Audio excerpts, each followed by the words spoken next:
If there's one thing that can be learned from Sydney Sweeney's recent movie, Christy, bombing at the box office this weekend, only bringing in $1.3 million, if there is one thing, in my personal opinion, that can be learned from this, it's how rage baiting, it may be a winning strategy in the short term, but as a long term content strategy, or in the case of Sydney Sweeney, who is an actress, in terms of building an audience and reaching out to your target demographic, maybe rage baiting is not the way you build a fan base, but that's just my opinion. Let's get into it. Aloha, beautiful humans. Welcome to my channel. If you are new here, welcome back if we've been locked in. My name is Sasha, and today we are talking about something I spend a lot of time talking about on this platform, which is rage baiting. More specifically, how we need to be more intentional, especially nowadays with AI on the horizon and rage bait becoming a content strategy for content creators. And now we're seeing it apparently with actors and actresses in terms of their attempt to build a fan base as we become more polarized as a country and as a society due to a lot of political and cultural issues, the culture wars as people like to regard them. And I want to talk about that in this video using Sydney Sweeney as an example. Rage bait is something that I feel very passionately about as a content creator because I believe it is diluting the user experience on social media and creating the hellscape of social media, which we find ourselves in now. People being constantly activated and driven to strong emotional reactions from what they are seeing on social media, the content that is being fed to them, and the content they are also choosing to engage in. And with the rise of AI, I feel like it is going to get worse. So something that I talk a lot about on this platform is developing your emotional intelligence so you are not consistently being rage baited and your cortisol levels aren't always spiking, so you can have a more positive user experience, but so you can also be more informed. We are all aware of the ways in which misinformation and disinformation is spreading on social media to the point where it has the power to sway massive elections and has swayed massive elections. And it's not just from the perspective of elections and politics that you have to worry about, it is also impacting how we engage with one another. For example, in light of the government shutdown, EBT and SNAP benefits have been cut or allegedly will be cut for the month of November. It's really been a ping pong back and forth. And with SNAP benefits and with SNAP and EBT benefits being cut, they're going to impact a lot of people because of people's implicit bias as a result of very racially charged messaging over the past 5 decades, even though the vast majority of SNAP, EBT, and welfare recipients are white Americans. The face of welfare has been Black women, very stereotypical. The worst caricatures and stereotypes of Black women as these welfare queens are what people attribute to SNAP and EBT. Before social media, you would see these stereotypes within the media, within the news media. You would hear these dog whistles. However, fast forward to nowadays with social media and with AI, it's like this type of messaging and stereotypes and misogynoir have been amplified by 100. I have come across no less than 5 AI generated videos of Black women railing against the government, talking about how they have 7 kids, it's the government's responsibility to feed them, basically spouting the worst stereotypes again of this welfare queen imagery. However, people are not going to take the extra step that I took to do my research and do my due diligence, where I figured out very quickly that, hey, this is AI. People are going to rely on their implicit biases, their stereotypes, and the negative stereotypes that have been put out about Black women, SNAP benefits, EBT, and now we are dealing with this climate within this environment. We are now living in a time where your engagement, your energy, your emotional investment is currency. And that is not only something that is existing on social media, but it also exists in the realm of Hollywood with actors and actresses. We are living in an era where there's no such thing as negative publicity. There is no such thing as negative attention. Attention is still attention. It wasn't always like this before. There was a time in which you wanted to build your audience based off of positive connection, strong emotional connection. The parasocial aspect was always there. However, most people, content creators, influencers, actors, actresses, musicians, and celebrities, people who are in the public eye, they are trying to build a fan base, a target demographic, or an audience that's going to resonate with them, build some type of connection that will have them drawn to you, that will connect them to you and make them want to support you in a very positive way, inspirational way, or an aspirational way. And that's how I came up in the era of celebrity, artists, actresses, musicians, dancers. I think about the ways in which I connected with celebrities, actors, actresses, the ones who I enjoyed. There was always something about them that I found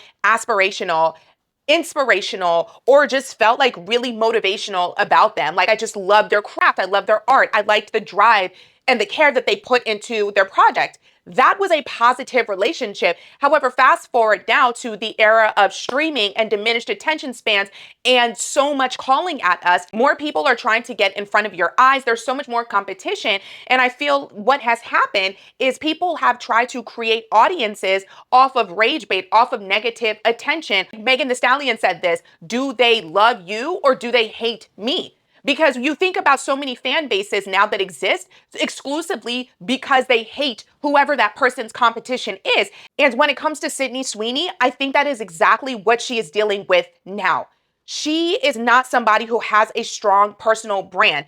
I honestly think that if Sydney Sweeney was put in front of our face in the 2000s when I was coming up, where it was just enough to have a pretty face or be America's sweetheart or be charming in some way, shape, or form, because before all of these controversies, I think that people really took well to her. People could even though they could not connect with her character in Euphoria, and we'll talk about that a little bit later. I think there was a level of empathy and sympathy for her character, Cassie, in Euphoria that extended to Sydney Sweeney as an individual.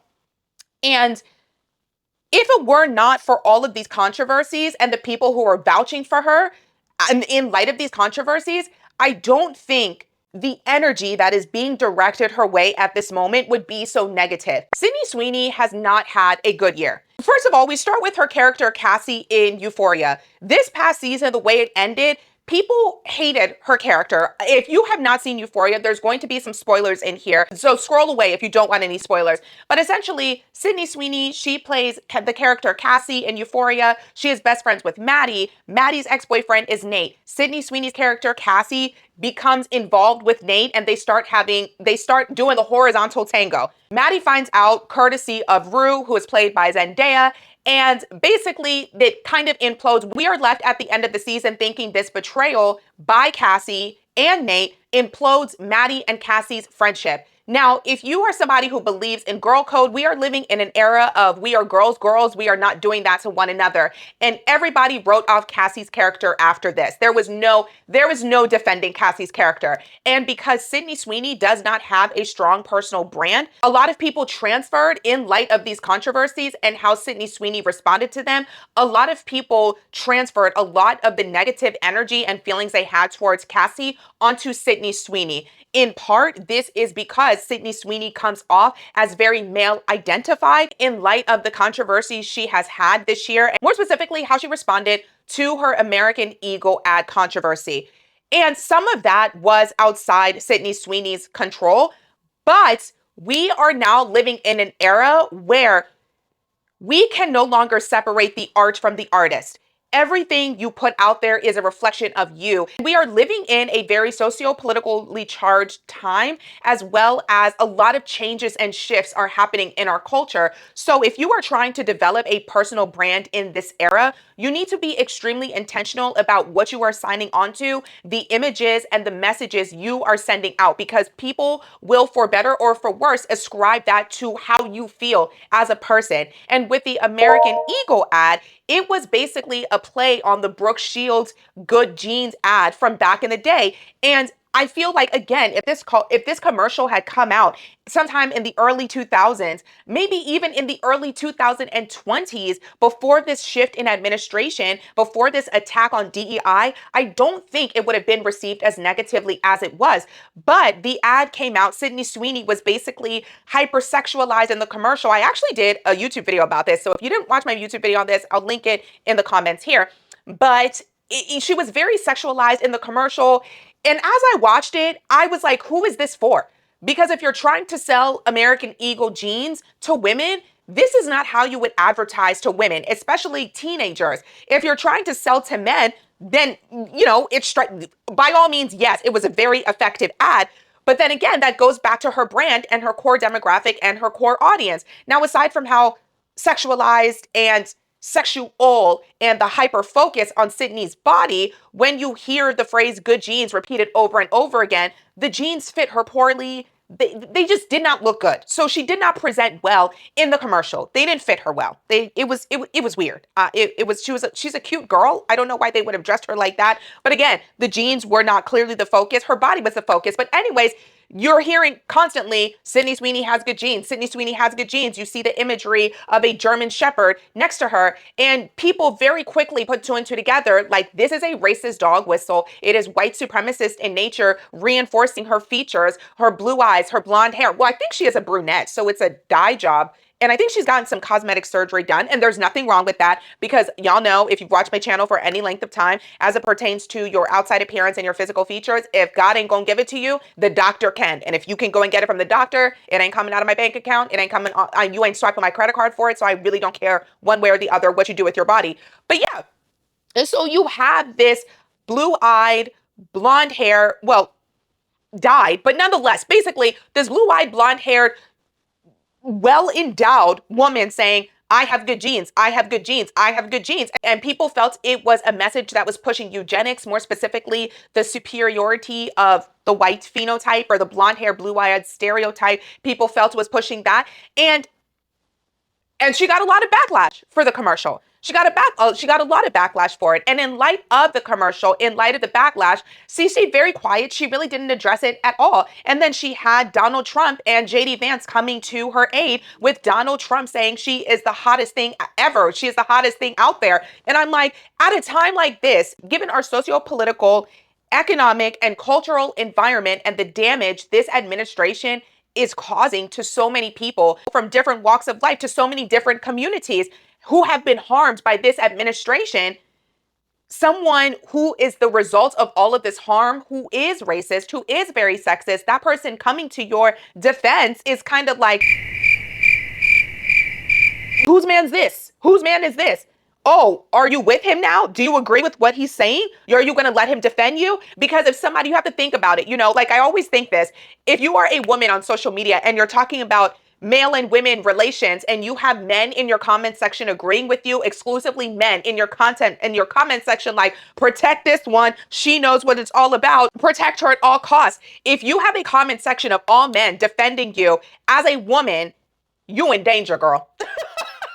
You are in danger. And so that was similarly the message and the mentality behind putting out this commercial that many viewed was very white supremacist in nature, holding up white standards of beauty. And you have these two people in these high-ranking, the highest offices in the land, this administration, who has caused so much damage and negative impact to people of marginalized communities. If this person is defending you, and you're not standing on it, you're not responding to the backlash, you're not basically like saying, no, I don't agree with this, I'm not with him. Similarly to now, Taylor Swift is kind of in the same hot water, because Donald is using her music in his commercials or to promote himself, and she's not coming out and saying anything about it, which is funny, because at the time, Sydney Sweeney was getting all this backlash for her American Eagle campaign. Travis Kelce also had a campaign with them. So just very interesting. But anyways, Taylor's not saying anything, and the direction in which she's going, her music lately, it's giving, allegedly, I don't listen to baby girl's music, but from what people are saying, it's giving trad wife, it's giving, she has a lot of the decisions she has made in the past show somebody who is maybe not the most aware and sensitive person to racial dynamics and issues, and I'll leave it at that. You have people dissecting her Opalite lyrics, saying that she was being very, passive aggressive or straight up aggressive, taking swipes at Black women. Kayla Nicole, although I think it was very funny that Olivia Rodrigo came out and was like, don't you use my music ever. Like, I think it's funny because, Taylor and Olivia Rodrigo have their thing. Taylor allegedly sued Olivia, and I guess there is bad blood between them now. So Olivia said, by the way, we don't stand that over here. But anyways, yeah, so as a result of the controversy and Sydney Sweeney not saying anything, it left a bad taste in a lot of people's mouths. It also did not do any favors for Sydney Sweeney, because thinking about her brand, she doesn't have a strong personal brand. So this American Eagle ad controversy, she's coming out very sexualized, existing for the male gaze. That's who her character in Euphoria, Cassie, is. Someone who is a pick-me, sleeping with your best friend's ex-boyfriend, ex-boyfriend, she tried to justify it by saying, oh, y'all were not together. Y'all had already broken up. But out of all of the other boys in this high school, you went for your best friend's ex-boyfriend. And Maddie was like, oh, we were in the process of talking and getting back together. Child, I don't know. And that scene in the hot tub was crazy. But anyways, Cassie is a pick-me. And so you have a girl, the character in the show that you play embodies all of these horrible characteristics, and you are now in a controversy in a commercial where you are basically embodying, I won't say embodying, but you are allowing your body to be used in this way. You are allowing yourself to be sexualized in this way. And then you have the president of the United States saying that you are the hottest thing ever and dismissing the white supremacist eugenics undertone in the commercial. It was not a good look for Sydney Sweeney. I wish she would have come out and said something, anything, but she didn't. And so because she didn't say anything, she allowed people to build and craft this narrative around her. And if she had a stronger personal brand, I do not think it would have gotten this far. It was rage bait on the behalf, though, and I won't even say it was rage bait on the behalf of American Eagle. I just think they are aware or were aware of the climate we are in as a culture and made good off of that. Because again, rage bait sells and negative publicity is still publicity. American Eagle knew exactly what they're doing. And yes, they did see their total revenue slightly decrease by 1% in the quarter following the controversy. Its operating profit increased by 2%. Despite the revenue dip, the company saw strong demand, exceeded expectation, and its stock prices even surged after the earnings report. So overall, the controversy's positive impact was seen in areas like new customer acquisition and brand awareness. Because again, you have those people who will not necessarily love you or even like you as a brand, but hate your op. And so if you see a lot of Black people or brown people coming out and speaking out against the ad, if you are someone who is hateful or trying to be antagonistic of brown and Black people, you're going to be like, you know what? Let me support them. Let me go buy some American Eagle jeans. And I feel like that's what a lot of people did. A lot of people went out, saw the commercial, and were not necessarily inclined to buy anything from American Eagle. They just said, oh, look, Sydney Sweeney, she's hot. I can see some of her boobs. She's a hot girl. Okay, cool. And then they kept it moving. But as soon as these liberals came out and hated the ad, they were like, well, let me go scrape up a couple of pennies and coins to take my booty to American Eagle and buy some jeans. That's the type of marketing and response we are seeing nowadays because of our cultural climate, because of our political climate, where people are not necessarily a supporter of you in your own right, but they hate everything your opposition stands for. It's like those people who are consistently and constantly putting Taylor Swift and Beyonce against one another as if they're on the same level. And the only place that can exist in your mind as any level of truth that Beyonce and Taylor Swift are on the same level is in a land of delusion where you hate Black women or are consistently diminishing Black women's efforts and success and work. It's like when Billboard last year, when they announced that Beyonce was the #1 artist of the century, to myself and many people with common sense, it was like, well, duh. I think the only person I would maybe think that would give her a run for her money is Michael Jackson. I thought that was common sense. But then you had some people, again, because they dislike Black women, they have to cape for a white woman who they view as equal, or a white person they view as equal. And who is the only other artists right now that are pulling down the same or similar numbers as Beyonce and are capturing people's attentions and are existing off of parasocial relationships the way the Beehive exists? They're the Taylor Swift fans, the Swifties. And so Taylor Swift is the only person in a lot of people's minds who would be regarded as competition to Beyonce, but that competition only exists in a land of delusion where you cannot acknowledge the greatness in front of your face, because that greatness is embodies and exists within a Black woman. And so that's exactly the same thing that happened with the Sydney Sweeney ad. It's not that people cared for Sydney Sweeney or American Eagle, but because the response and the backlash was so swift from a community of people who they hate, don't like, and feel are whiny, they are going to support Sydney Sweeney. If Sydney Sweeney were simply an influencer or a content creator, perhaps she could be sustained off of that energy. But as an actress, you are not just appealing to your niche group, your target demographic. You're trying, especially at her level, or the actress that I believe that she is trying to become, the type of tier, a top and A-list actress. I wouldn't say she's not A-list right now because she's widely recognizable, but recognition doesn't necessarily mean you are an A-list actress, and her catalog is very small right now. Outside of Euphoria, she's done very few movies. And so the fact that this movie bombed so poorly, along with, there was another project she was recently in that did not perform as well. The rage bait she has created online or allowed herself to be used for. Because even though I do believe, like I said earlier, as an artist nowadays, anything that you are attaching yourself to, you got to be real 10 toes down, making sure it aligns with your brand. She doesn't have a strong personal brand, and she didn't say anything against this. So she's allowed this narrative to become her personal brand, and she's allowed other people's motivations to become her voice. And so when you allow other people to use you for their own intents and purposes, use your imagery and create a narrative around it, you have exactly what we're seeing play out now.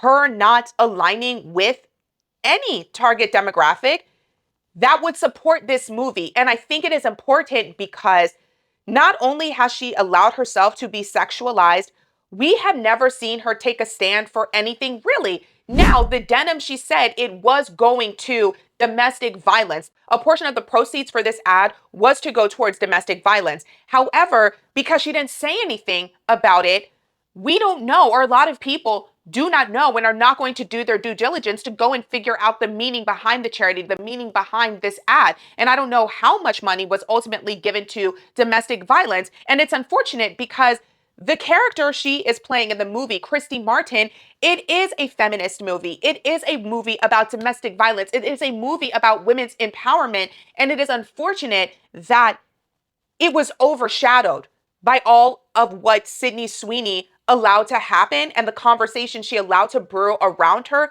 as a result of not having the conversation or acting as if she was above it. We are living in an era of science is compliance. And when you are mute about something, people are going to take it as tacit disagreement. And that's what people did in this particular case. It did a disservice to the movie Christy. And I think it's really unfortunate when you know what the movie stands for. In the movie Christy, Sydney Sweeney plays trailblazing professional boxer Christy Martin. The film follows Martin as she overcomes sexism and abuse to become a world champion. A few more facts about Christy Martin. She was the first woman signed to a promotional contract with boxing promoter Don King, and she was also the first female boxer to appear on the cover of Sports Illustrated, as well as competing from 1989 to the mid-2010s, holding the World Boxing Council Female Super Welterweight title in 2009, ultimately being elected to the International Boxing Hall of Fame in 2020. Not only did Christy Martin overcome so much in her career and achieve so much and dealt with so much sexism and abuse, she is also a survivor of attempted murder. In 2010, she was attacked by her husband, Jim Martin, who was also her trainer and manager. He stabbed her multiple times and shot her in the chest. She survived this assault, managed to escape her home, and flagged down a passerby for help. Her husband was ultimately sentenced to 25 and a half years on attempted second-degree murder charges with a deadly weapon, specifically a firearm. This movie was so timely and necessary. In a time where we are seeing so many attacks on diversity, equity, inclusion, and representation, where we are seeing reproductive rights and safety stripped away for women, where we are seeing programs for women's and girls in sports, in medicine, in so many areas and fields being attacked and defunded, this movie is so necessary, so timely. It is such a powerful story. And it makes me really upset on behalf of Christy Martin and everything she's accomplished for Sydney Sweeney's inability to put her ego to the side and allow this narrative and allow these controversies to surround and ultimately sour people against the movie. I don't think Sydney Sweeney was the perfect person to play this. I think this movie was honestly miscast. I honestly think two things are happening here. Well, multiple things are happening here. Sydney Sweeney doesn't have a personal brand, so there is no audience that is connecting and resonating with her. Because she has no personal brand, we as an audience are going off of the conversation she is allowed to form around her. And so for a movie that feminism, it's one of its tenets, and women's empowerment, we know Sydney Sweeney as Cassie from Euphoria, who is not a feminist in any way, who is very male identified, who is very much a pick me. And then you have the American Eagle ad portraying her existing for the male gaze. There is nothing feminist about it. There is nothing empowering about the American Eagle ad, even though domestic violence was one of the causes that would be donated to behind the ad.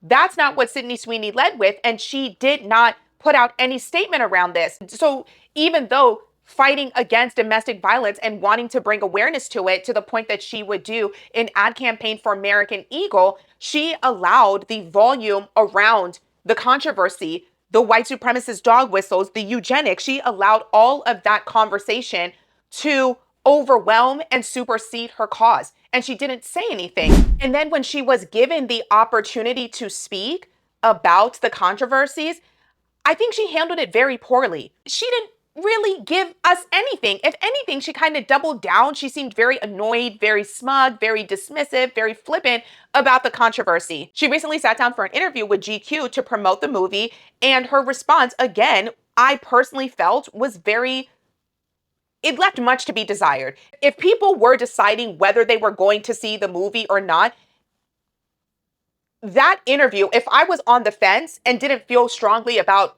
Sydney Sweeney or Christy Martin one way or another, the story, I would not have been motivated to go see the movie. And we are talking about a time of great economic stress for people where SNAP benefits are being cut. We got government employees who are furloughed, haven't been paid in weeks. It's a tough economic climate. And so if you are trying to promote a project, especially in the entertainment industry now, you got to give people a reason to spend their money. And in this interview, she gave nothing. In fact, like I said, she gave dismissive, flippant, and like she just didn't care. Like she was above it all. She said, I kind of just put my phone away. I was filming every day. I'm filming Euphoria. So I'm working 16-hour days and I don't really bring my phone on set. So I work and then I go home and I go to sleep. So I didn't really see a lot of it. Girl, I guess. Yeah, you are in an industry where your longevity depends on how interested people are in you, not necessarily your talent and your skill, but whether people are invested in you as an actress. And I guess. All I can say is she would have popped in the 2000s. Oh my gosh. If Sydney Sweeney existed in any other time, I think people would be caping for her even harder. She gives off this cool girl aesthetic that was the vibe in the 2010s, or yeah, the 2010s, or even the 2000s as well. You know, the Megan Foxes, the Too Cool for School, I'm above this. It's so unfortunate. I feel like there are some artists, actors, and actresses who are not really given, who are just having not the best time or really struggling to find their footing in Hollywood or the music industry. There are so many other times and eras where I honestly feel they would have popped. For example, Tyla, she's been also having, I love Tyla Down, but if we're being honest, she's been having a very challenging year. Now, some of it is xenophobia and people's ignorance, but also I just think she is existing in a weird time. Like if you put her Tyla in the 2000s or even the 2010s, she would pop. People are taking very weird to Tyla in America. Maybe she will go over to the UK and find more success there. But Sydney Sweeney is honestly one of those actors and actresses and people who are existing nowadays that, in my personal opinion, if you put her in the 2000s or 2010s, baby girl would be soaring. She would be in the cover of every magazine. She would be, Sydney Sweeney would be having a time in the 2000s and the 2010s. Now we're coming back to that white supremacist standard of beauty. I mean, it never really left, but now we are going back to that cocaine skinny, boobs are in, skinniness is coveted, blue hair, blue eyes, blonde hair. That era is coming back. It's just unfortunate that it's not coming back as quickly as it needs to for Sydney Sweeney to be out of all of these controversies and people responding to her very negatively. Because if she existed like 20 years ago, 15 years ago, we wouldn't be having this conversation. People would be like, protect Sydney Sweeney at all costs. But anyways, in the same interview with GQ, when specifically asked again about the American Eagle controversy, because it seems like they really wanted her to address it because she didn't address it at the time. She allowed other people to speak for her and all of these narratives to be created. So I was really interested in hearing what she had to say. Again, they ask her, okay, so you gonna say anything about this American Eagle situation or not? She had to say she declined to defend the content of the ad itself, saying, when I have an issue that I want to speak about, people will hear. Further going on to say she knew at the end of the day what the ad was for, and it was great jeans. Jeans, not Genes, by the way. So the situation didn't affect me one way or the other. Again, Sydney, read the room. No, you are not responsible for people's emotions. However, you knew what the ad was about.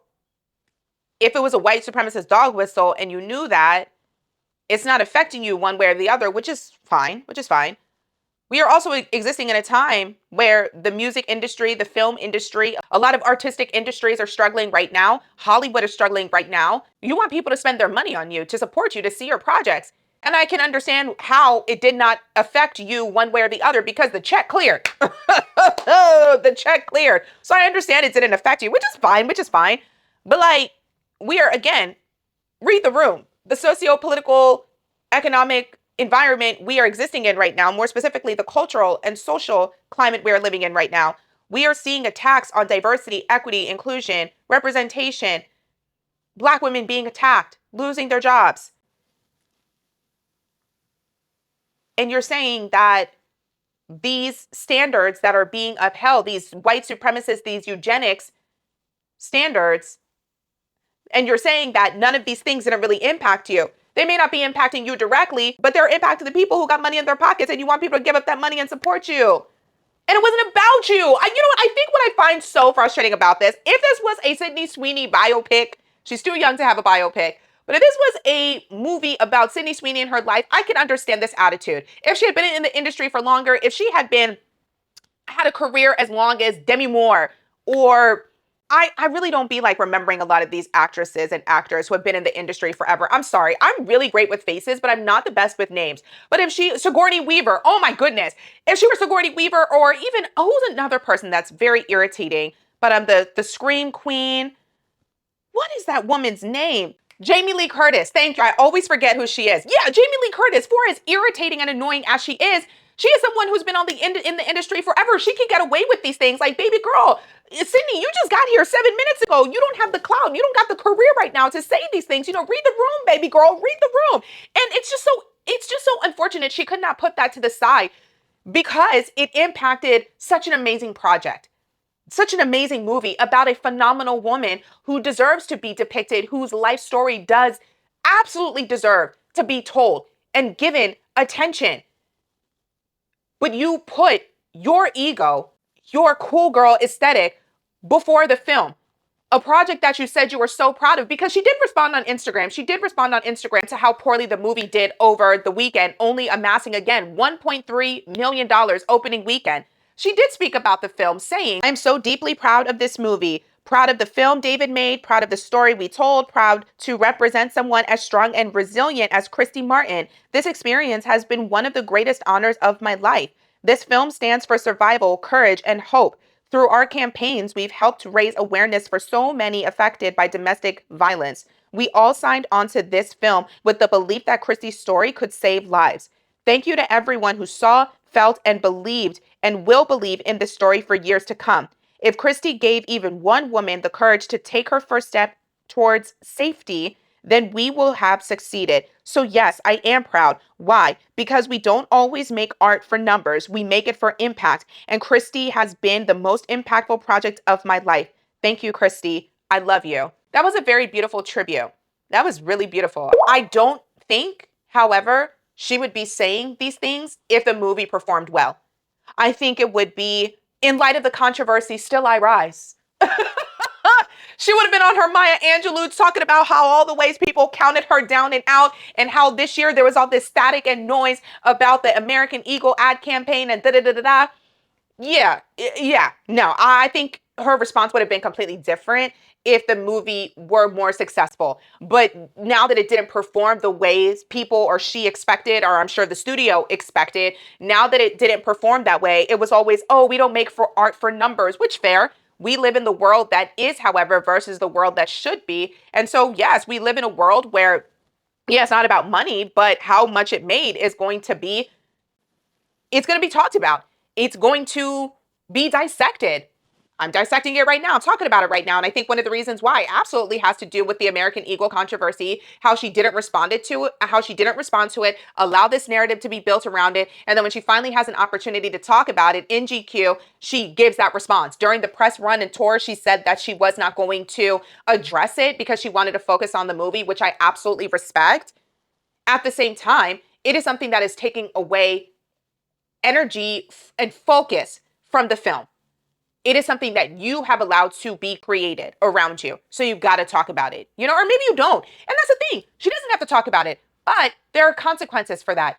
And unfortunately, one of the consequences for her not addressing this is, I personally believe, has something to do with the showings at the box office this weekend. And it's really unfortunate because, again, Christy Martin's story is so powerful. I remember the first time I heard it, I was like, this woman is badass. And that man should have gotten life. What are you talking about 25 and a half years? He stabbed her, shot her, abused her for years, and he gets 25 and a half years. People don't take violence against women for real. People don't take domestic violence seriously against women for real. Like, oh my God. Oh my goodness. Yeah. So to wrap this up, I think this approach would have worked in the 2000s where it wasn't that deep.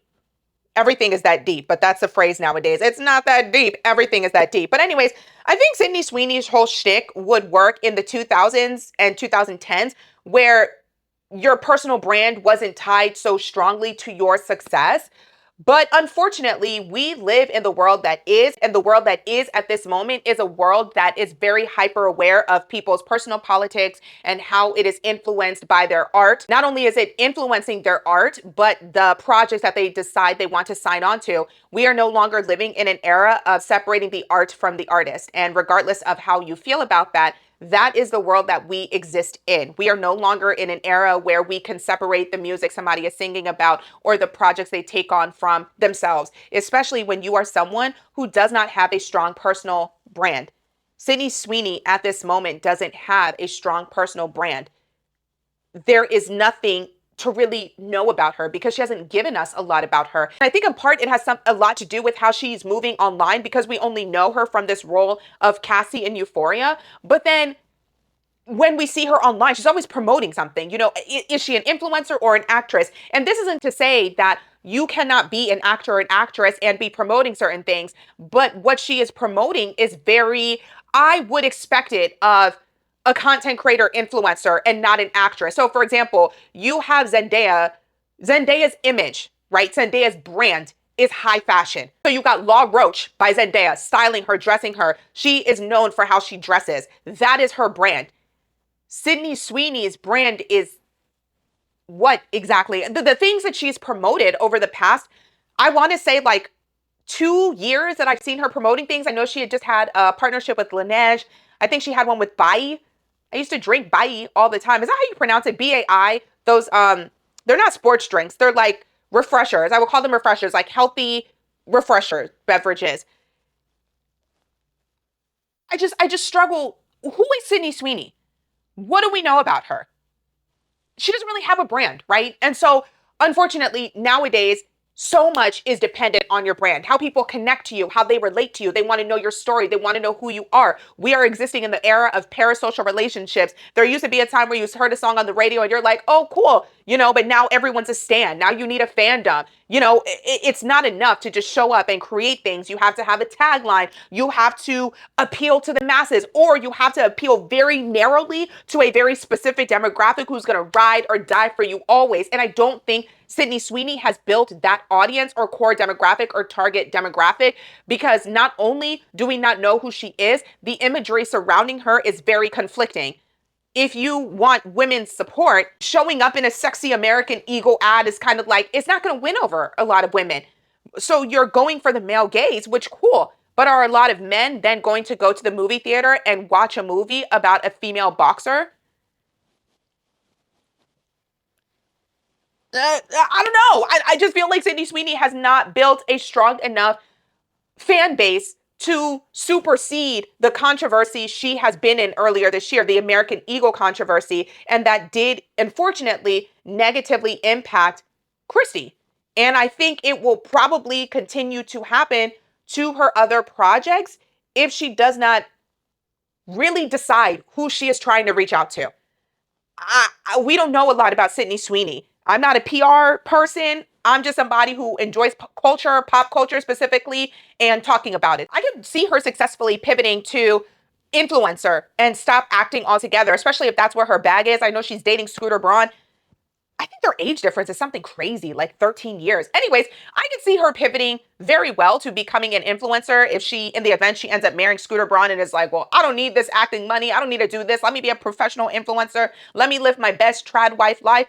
I think she would be fine. I think she would actually do very well as an influencer. She has a look. She's very pretty. She's very conventionally attractive. And if she's going to go the rage bait route, or appeal to a very specific demographic of people online, I think that would work. Unfortunately, that type of approach, if she takes it or continues to take it to acting and use that approach in her career as an actress, I do not think it is a winning strategy that will fare well for her. We are living in a culture that shifted, a time that has shifted, and we consistently see a lot of these studios drop actors and actresses for less at any level of controversy if they think they're bad for business, if they think that controversy is going to affect or impact the bottom line, or they're not going to be able to make a return on the film, or it's not going to show up well or perform well at the box office, they will absolutely drop you. And so, like I said, I'm not a PR agent. I'm just somebody who takes in pop culture, who